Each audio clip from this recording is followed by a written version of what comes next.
Hello everyone, thank you for joining us on this edition of the Primetime Newscast on Equinoxe Television, live from our headquarters in Cameroon's economic capital, Douala. I am Babla Jonathan. In our top stories in this edition of the news, about 50 persons have been deprived of their source of livelihood in Kuseri, in the far north region of the Republic of Cameroon. Their stores were consumed by wild flames at the Kuseri market. To bring to you details in this edition of the newscast on Equinoxe Television. And out of the country, Niger records its deadliest attacks by jihadis. The death toll of Sunday's attacks on 3 villages has risen to 137.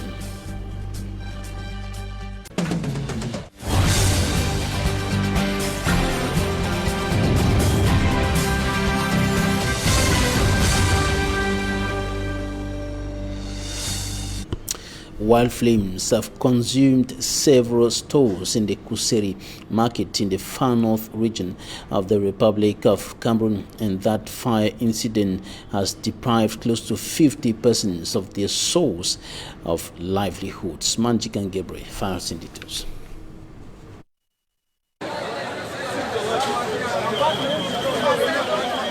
It was a difficult end of day for business operators at the Kuseri market in the far north region of Cameroon.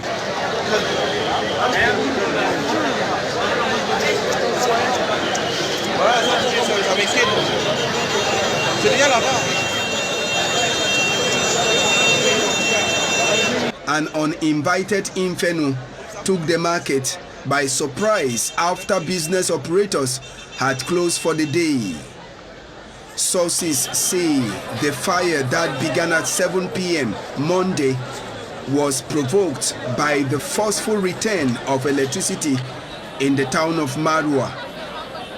A battle put up by the Army Rescue Unit, aided by another from Jamina, Chad, at the time the inferno started, ended in the early hours of Tuesday.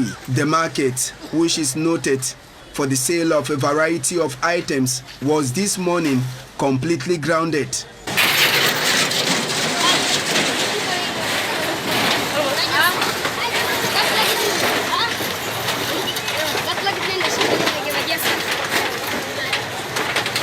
Dresses could, however, be seen, though nothing could be done with them again.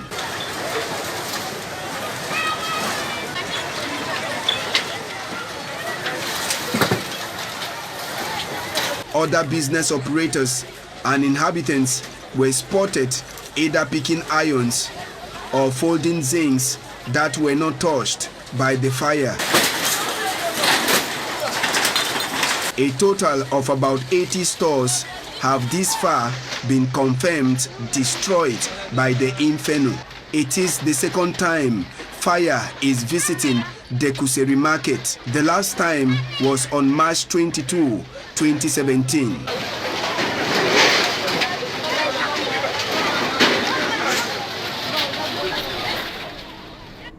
In a similar story, several persons in the town of Douala, the economic capital of the Republic of Cameroon, have equally seen their sources of livelihood destroyed, this time around not by fire but by agents of the Douala City Council, and they were destroyed during an operation aimed at fighting urban disorder in the town of Douala, and several makeshift stores established along the road, notably around the Sandaka market area, were destroyed today by municipal agents. Several vehicles were also impounded during that operation. Innocent as a report.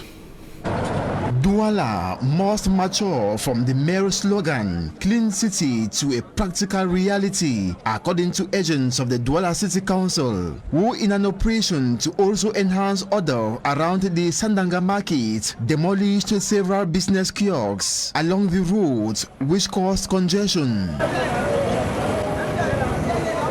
Several motorbikes, police stations along the roads were also impounded. Il y a toujours un produit de sensibilisation. qui vise à leur faire comprendre l'importance de respecter la réglementation urbaine.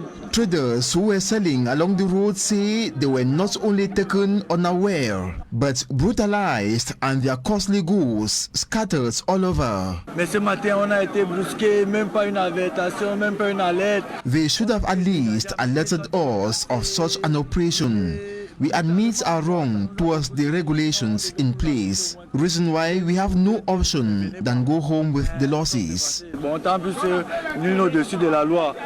On a assumé les pertes, le peu qu'on a pu récupérer, on a récupéré, mais nous sommes pas satisfaits.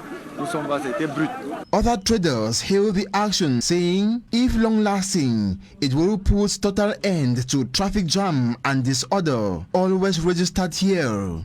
L'action que le grand maire a entrepris, c'est une très belle action parce que ça libère. The question we however ask ourselves is, will the action last long? That is the question. Parce que là, the city council must put in place a monitoring team. Pour que cette équipe reste pour faire partie les commerçants véreux qui vont revenir. City council agents present during the exercise, plus a team has already been put in place to monitor any attempts by stubborn traders to reinstall their kiosks along the road. Nous allons laisser une équipe de veille pour que notre action ne soit pas une action précaire, une action qui a une durée limitée, non. The city council agents debunk statements by some traders. No warning was served. Les commerçants et le public qui est autour de ces espaces est au courant que cette action va arriver. Though no clear program has been established, we are told the operation ongoing in the Douala 1 subdivision for now will in the days ahead move to Aqua, Bonanjo, Bonaprizo and certainly all over the city of Douala. He died in the hands of his kidnappers in the crisis-stricken southwest region of the Republic of Cameroon. He is His Royal Majesty Ikomengale Emmanuel, traditional ruler of Dibanda Mile 4 in Boya subdivision. And since his death, the traditional stool has been vacant, and now his 24-year-old son, Ndivson Ndive Ikome, takes over from his father. The level 400 student of the University of Boya is now the traditional ruler of Dibanda Mile 4 village. He takes over from his father killed or who died in the hands of his abductors. Details in this report by Derry Jato and Boya. The royal family and the royal kingsmen. After his father, Chief Ikomengale Emmanuel, traditional ruler of Mile 14 Dibanda, died in the hands of his abductors, suspected separatist fighter some months back. His son, Ndafesin Dive Ekome, is succeeding him as the traditional ruler of the Dibanda people. A consultative talk supervised by Abba Abdurrahman, the divisional officer for Boya subdivision, witnessed the royal family and the kingmakers throwing their weight behind Ndafesin Dive Ekome as their chief-elect. Tunde Armstrong, chairman of the Traditional Council of Dibanda Village, the contribution of everyone is needed to support their new leader. I will advise the people of Dibanda for us to tear down the war of hatred, the war of blackmail. I'm advising everybody to rally behind the new chief so that we can achieve great things. The crowd at the occasion was judged by the new traditional ruler as a reflection of trust and hope of the Dibanda people on him. First of all, I will tell the people of Dibanda that the confidence which they gave me to become their new traditional ruler, the custodian of the customs and tradition of my 14 Dibanda, I won't let them down. I started. Chief Ndafesin Dive Ekome is a level 400 student of the University of Boya. He is within public administration.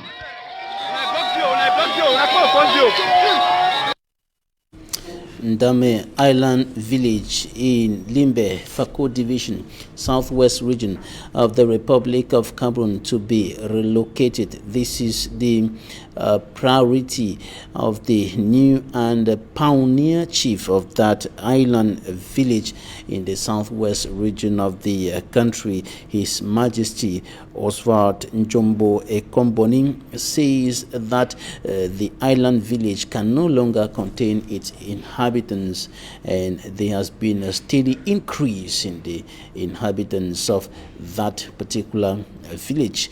Details with our correspondent in Limbe, Davidson Maimo. Ndame Island Village, located some few nautical miles in the sea along the coast of Limbe 2 subdivision, had never had a recognized traditional leader. The coronation and installation of the pioneer traditional leader was an opportunity for the sons and daughters of Ndame to live the experience of their great-grandparents. From the sea to the once inhabited core of the island is a tedious task.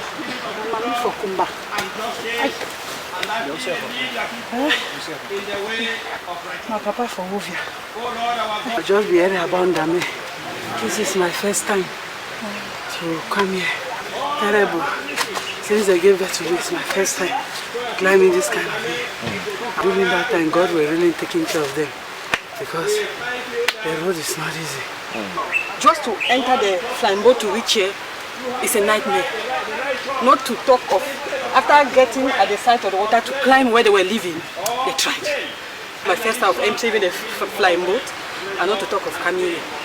This explains why the ancestral land was abandoned as Ndame people integrated to nearby villages such as Botaland, Wovia, and Fo, present-day Limbe. Just to go and buy food at Dang Beach and coming back against the tide. It's a very tremendous job they were doing. The reason that they spoke about it is because it is not good. The traditional rituals performed by the chiefs of Botaland and Wovia testify of the relationship the three villages have, as they are from the Wovia clan and not from the Bakure clan. Officially installing the chief, the divisional officer of Limbe 2, Serge Michael Abel, says the ceremony at the ancestral land of the Ndame people offered him an opportunity to savor the rich cultural, touristic, and natural sites the Republic of Cameroon is blessed with. We used to say Cameroon is Africa in miniature. With this type of area of sites, we can confirm it to come and discover and put our foot in this our ancestral land. This Ndame Island landscape is a touristic site. Chief Oswald Njombo says, with the island envisaged by the state for a touristic heaven and the site small to accommodate the growing population of Ndame people, relocating the village is all they can ask from the state. Oh no, this is not, we are not asking for extension, we are asking for relocation. And relocation is faster than extension. We need the government to come and see how they can develop Ndame. The coronation is allegedly contested by some on grounds the Ndame people were not freely allowed to designate their chief. I want this chieftaincy issue of Ndame Island become a source of reconciliation. The ceremony was crowned with a canoe race depicting the true culture of the Wovia clan. Davidson Maimo reporting there from Limbe in the southwest region of the Republic of Cameroon. On to something else now. Health and administrative officials in Bangem in the Kupe Maniguba division southwest region of the Republic of Cameroon are stepping up sensitization against the coronavirus pandemic with the new wave. The area has recorded as of now 6 cases and no death, and of course the health officials are putting everything in place, and of course at the level of checkpoints there are measures that have been put in place to ensure that nobody gets into Bangem without having gone through a kind of a check against the coronavirus pandemic. Details in this report. Since the beginning of the COVID-19 pandemic, the town of Bangem in the Kupe Maniguba division of the southwest region has already recorded 6 cases, fortunately all cured. According to information gotten from the head of the health district in Bangem, the second wave of COVID-19 has urged administrative authorities to embark on a sensitization campaign so as to maintain a 0% rate of infection within the community. We are always starting with sensitization on the field. We are giving instruction to our forces of law and order in all the checkpoints to verify it, and we tell the population that the pour of the mask is an obligation. From the beginning of COVID-19 from last year, Bangem has recorded 6 cases, and all 6 cases have recovered. We've had no deaths. So relatively, we have a case fatality rate of 0. So I think Bangem is doing well. Also, with respect to screening is free. It's in all our facilities, the health centers and at the district hospital. Also, there's also a protocol. If it's negative, that's fine. If it's positive, the protocol and the treatment is free. So people should just keep on their preventive measures. We're on the second wave of COVID, and people should take all their precautions. Although the barrier measures are respected at the 75% rate, some people are still dormant respecting these measures. Well, some people don't want to put on the mask because they believe that corona does not exist. And they say if you put on masks or you don't put on masks, you still die. Whether the corona is there or the corona is not there, you still die. The authority has decided to make a sensitization for us to put on the mask. And it's good because it's rather preferable for you to preserve yourself than to die with the illness. However, the divisional officer of the area, Felix Nanga, says they will stop at nothing to keep the town of Bangem safe from the COVID-19 pandemic. Inhabitants of BMC, a neighborhood in Cameroon's political capital Yaoundé, raised concerns over inadequate electric energy supply in the area. They have gone for several days without electric energy, and they are saying that economic activities in particular are on a near standstill as a result of the negative impact of poor electric energy supply in the area. Details in this report compiled by Immaculate Fogwe. The entire BMRC neighborhood in the city of Yaoundé in the dark. Civil business persons operating around government school BMRC are experiencing enormous financial losses due to epileptic energy supply. Things are not moving. For days we have been without electricity. We need power to operate. What I do needs constant electricity. Due to epileptic energy supply, a lot of our appliances are now beyond repair. Even our children cannot study. We now depend on candles. A situation which preoccupies defenders of consumer rights who plan carrying out a peaceful walk in order to express their discontent. We cannot spend 2 days without lights going off and appliances blowing up. It's terrible. A lot of people have lost their appliances due to the situation. Consumers should not be treated this way.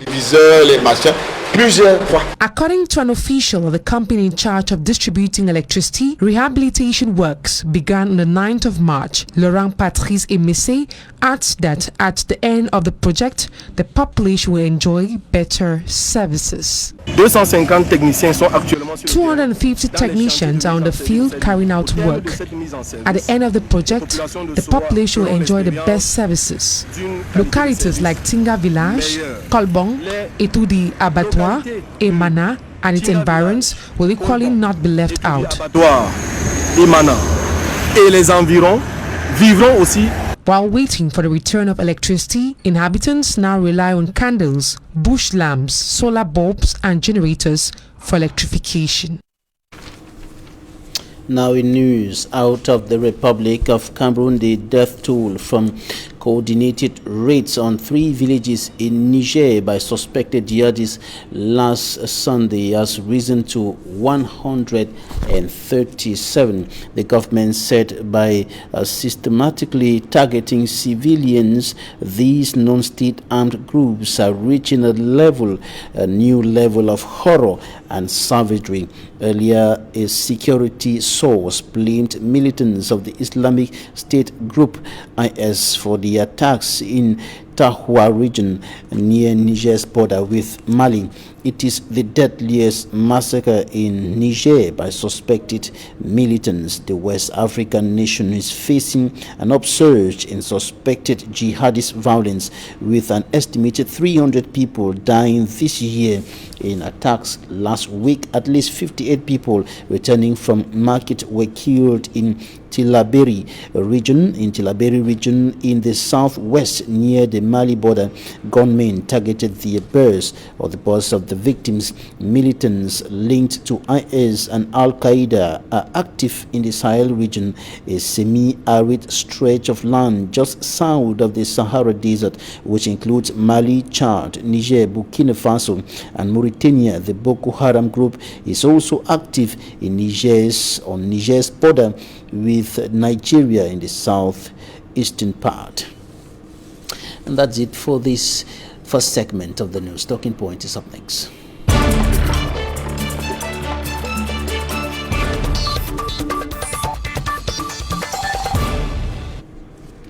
Thank you for joining us in Talking Point. Today we are receiving Barrister Aneneba Innocent Akufo. Is an attorney and counselor at law in New York, human rights defender and major proponent of decolonization. Barrister, thank you for joining us today.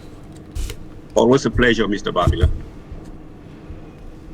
All right, we're going to be discussing statements recently issued by Human Rights Watch senior researcher in Central Africa, Ilaria Aligrossi, and she says that the 3 African members of the United Nations Security Council, Kenya, Niger, Tunisia, should use their power to ensure scrutiny of human rights crises in Africa. For example, she cites the case of Cameroon, and she says that without this scrutiny, victims' hope for justice and accountability may be dashed.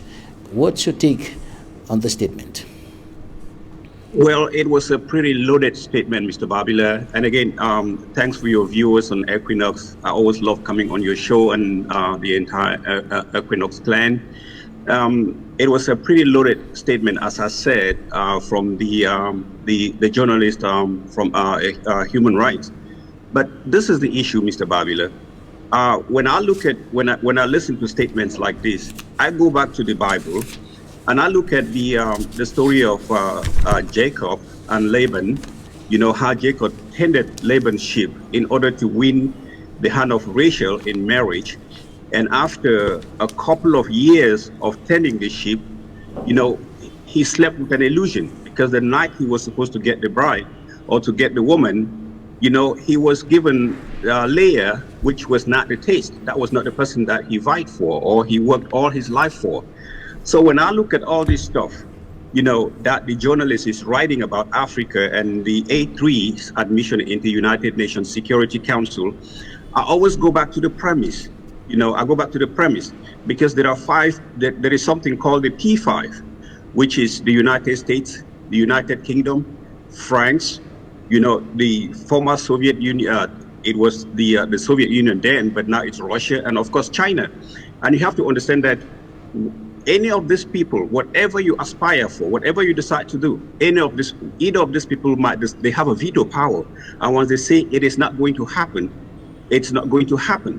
So some of this stuff, admitting Niger and Tunisia and Kenya into the A3, for me, it's a good start. You know, that's a down payment for the Africans, because if you look at Europe is not, it's just a little portion of Africa, but they have 2 permanent members, you know, and we, with the population and the size of Africa, we have none for more than 50 years. It is only now that they're realizing that Africa has to have a seat at the table.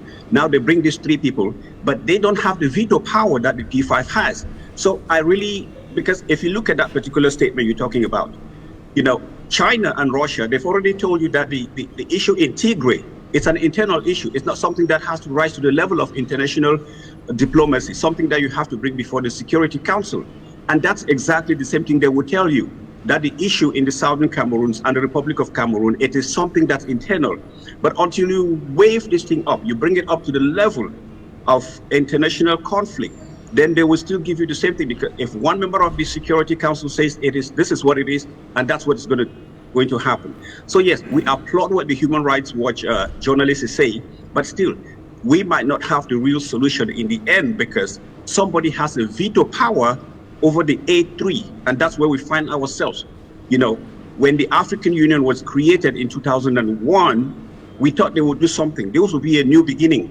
But if you look at it, what are the statistics? Nothing has happened in Africa, which is a liaison between the African Union and the West. And of course, when I talk about the West, I'm talking about the 5 permanent members of the Security Council. All they do is they battle for their interest. If it is not their interest, they would not do it.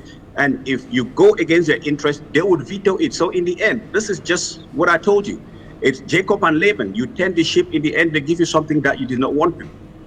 And when the senior researcher for Human Rights Watch in Central Africa, Ilaria Likrosi, says that Kenya and, of course, Niger and Tunisia, these 3 African nations, should use their powers in the United Nations Security Council to do something, or to press for efforts to be made to prevent or put an end to the continuous violations and abuse of human rights in African nations like Cameroon. It means there is something that these 3 nations can do. And the question is, what can they do, or what should they do?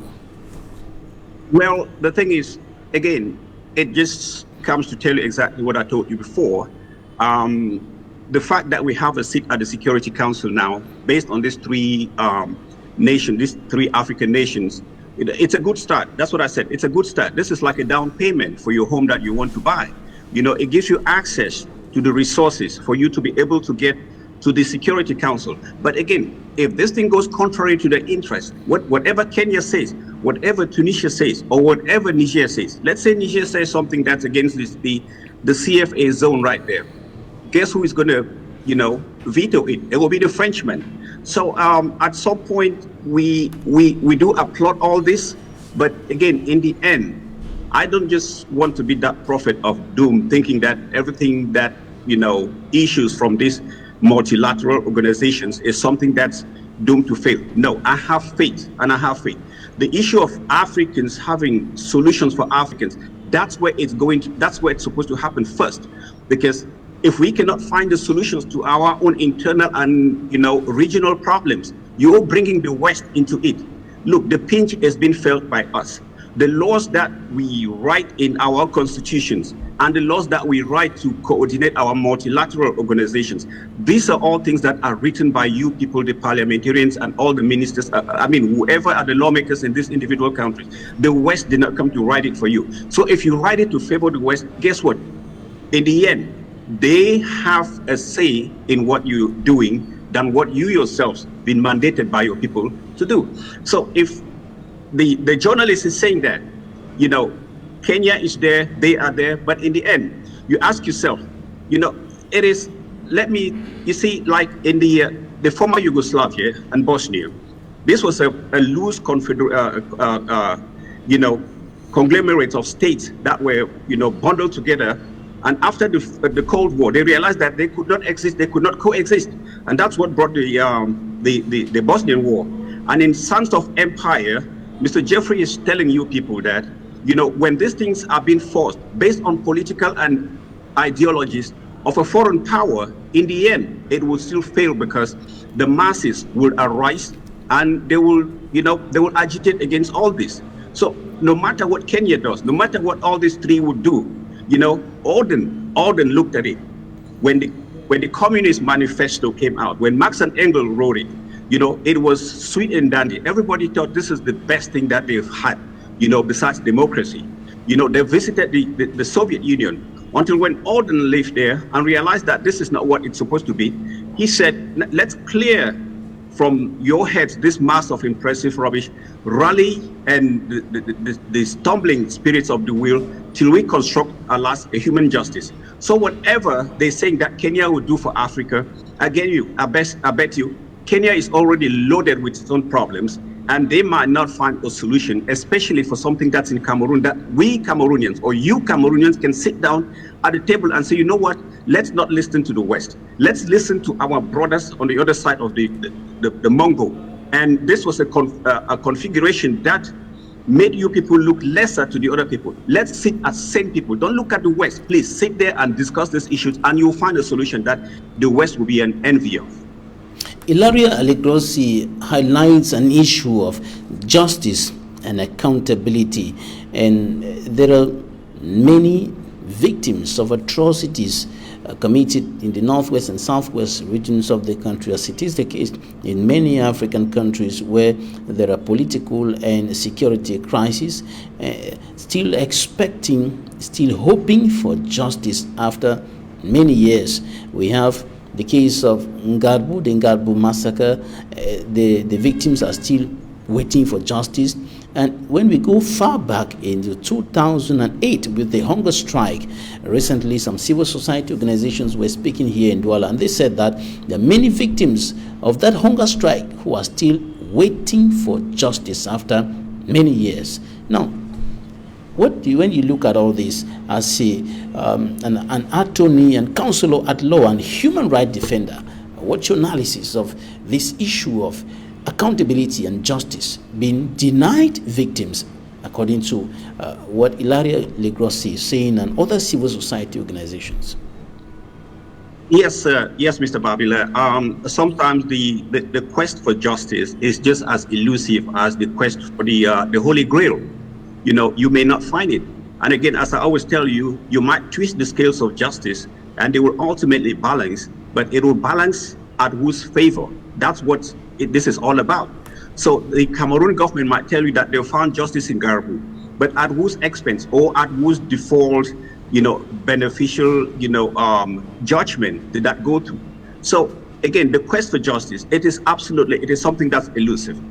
If you look at the human rights abuses back in the Cameroons, growing up, this is not the type of society where we found ourselves. And if it got to a point where they've deployed a civil war on the other side of the country, this is where again, as I said, this is anomy. This is anomy where society degenerates. The government can no longer control its people. And the only way that the government can seek justice is to use force.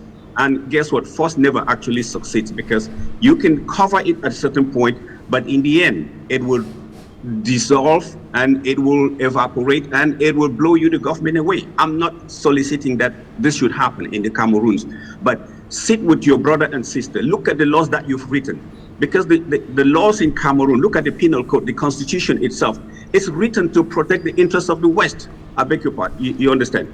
I'm reading the copy of the OHADA, the Economic Agreement for Western African, for the CFA zone in Cameroon. Guess what? If you look at it, there is a particular section, I think section 5 or 6, I'll look at that, don't hold me to that. But what that section tells you is, it gives absolute total immunity, to that organization called OHADA. It gives absolute immunity to the officers, the top officers of OHADA, which means those are the presidents who signed that particular document, and those are the foreign entities that are part of that organization. So if you're doing something economic in your little vicinity in Douala or in Bamenda or in Santa, my village, guess what?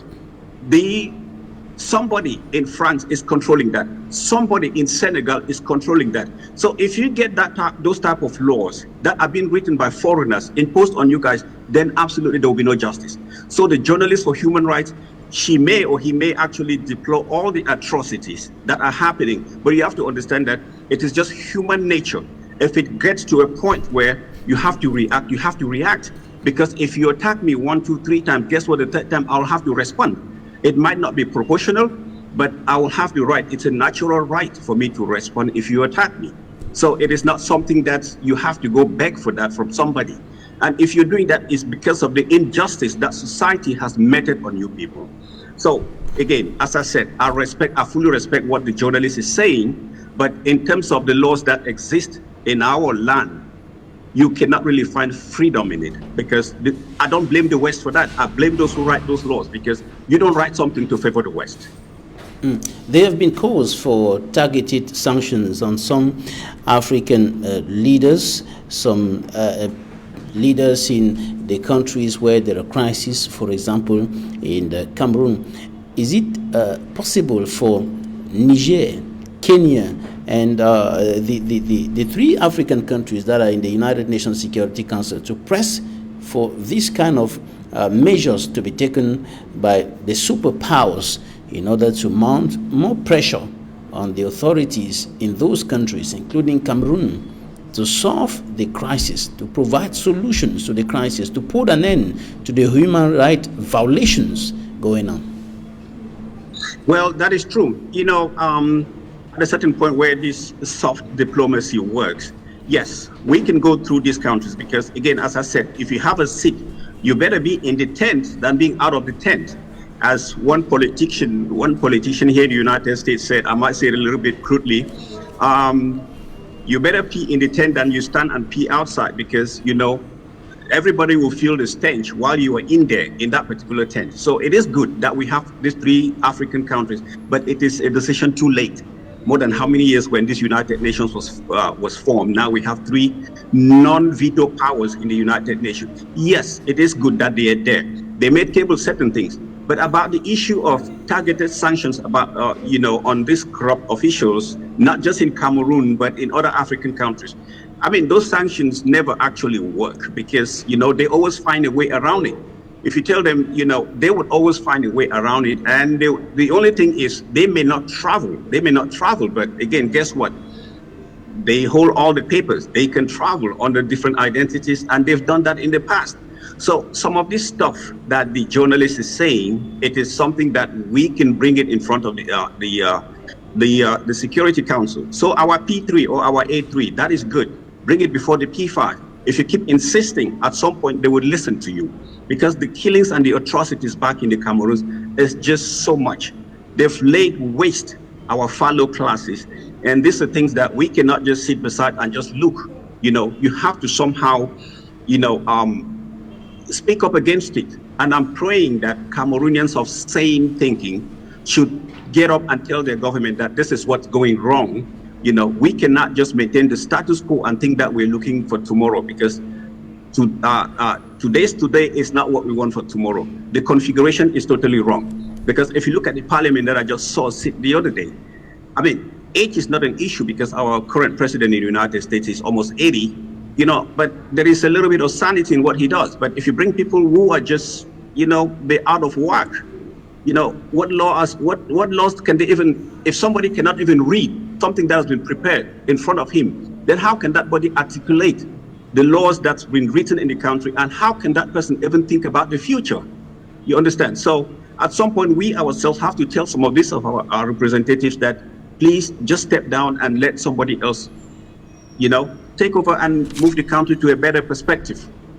Now, talking about Africans solving the problems of the continent, what's your opinion about the manner in which the African Union, and even coming back to Cameroon now, the Central African Regional Bloc have been reacting to the security crisis in Cameroon and other countries? Yeah, Mr. Babila, it's absolutely deplorable. It is unconscionable. It is something that I cannot even think about it. We cannot always wait for foreign parliaments, you know, to sanction, you know, things that are part of our society. No, you cannot always wait for the foreign parliaments. We have to do it, or our regional organizations. This is a conflict that has happened for 4 years. A neighboring country like Nigeria, a neighboring country like the Central African Republic, Gabon, Equatorial Guinea, what do? They facilitate. They facilitate what can, just 1 second, please. They facilitate what the government of Cameroon can do. Because if you look at what happened in the Equatorial Guinea a couple of days ago, you know, I'm not a conspiracy theorist, but you don't have to tell me why something would happen like that in a foreign capital, and the first people to be there are Cameroonian officials. I don't know why they went there, but again, I don't think it was just going to sympathize with this foreign country. They could have done that by doing a phone call or, you know, something via the internet, and you do that and you get out of it. So these countries, this configuration of countries in Africa, they are ruled by people with a common clique. And what all they want to do is they satisfy their interest and satisfy the West. Because if Nigeria is there, a close border, historically, we are very linked to Nigeria. This is something that the president of Nigeria would have met with the president of Cameroon and said, guess what, brother? Let's sit and discuss this issue in the southern Cameroon and see where we can come to a conclusion. So these regional organizations, they may not have, again, we want African solutions. But if you have people who are pivoting to the West, that is something that would never work. And we will still be where we are the next 20, 30, 40, 50 years, unfortunately, until you have the right people with the right set of minds that think for their people and not think for the West. I don't blame the West in all of this. I blame our own people who help facilitate it, because you shouldn't be a stooge for the West. Right. Barrister Neneba Innocent Akufo, attorney and counsel at law in New York, human rights defender and major proponent of decolonization. Thank you for your time.